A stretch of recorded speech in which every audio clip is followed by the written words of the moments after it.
നമ്മൾ ഇന്നിവിടെ ഉണ്ടാക്കുന്നത് സ്വാദിഷ്ടമായ കാഷ്യൂനട്ട് റൈസ് ബോൾസ് ആണ്. അതിന് വേണ്ടിയിട്ട് ചെറുമണി അരി 2 കപ്പ് എടുത്തിട്ടുണ്ട്. അത് ഒരു 20 മിനിറ്റ് വെള്ളത്തിൽ കുതിർത്ത ശേഷം നല്ലപോലെ വെള്ളം വാർന്ന് വരുമ്പോൾ നമുക്ക് അത് ഒരു പാനിലിട്ട് നല്ലപോലെ ഫ്രൈ ചെയ്തെടുക്കാം. 1 കപ്പ് വെള്ളത്തിൽ 4 അച്ച് ശർക്കര ഉരുക്കാനിടാം.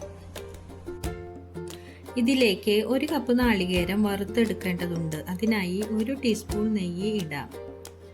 നെയ്യ് ഉരുകിയതിലേക്ക് നാളികേരം ചേർക്കാം.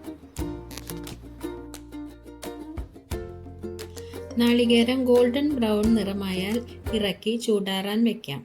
ചൂടാറിയതിനു ശേഷം മിക്സിയിൽ പൊടിച്ചെടുക്കാം.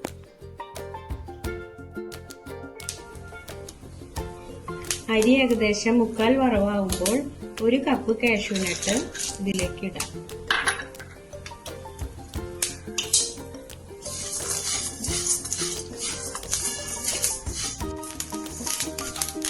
അരി ഒരു ഗോൾഡൻ ബ്രൗൺ നിറമാകുന്നത് വരെ നമുക്ക് വറക്കാം.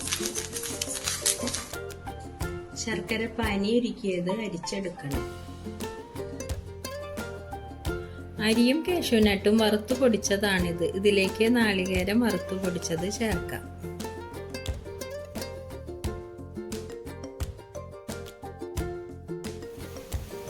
ഇതിലേക്ക് ശർക്കര പാനി ഒഴിച്ച് നല്ലപോലെ മിക്സ് ചെയ്യണം.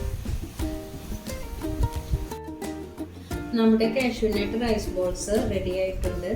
2 കപ്പ് അരിയിൽ നിന്ന് ഏകദേശം 28 റൈസ് ബോൾസ് ആണ് ഉണ്ടാക്കാൻ കഴിഞ്ഞത്.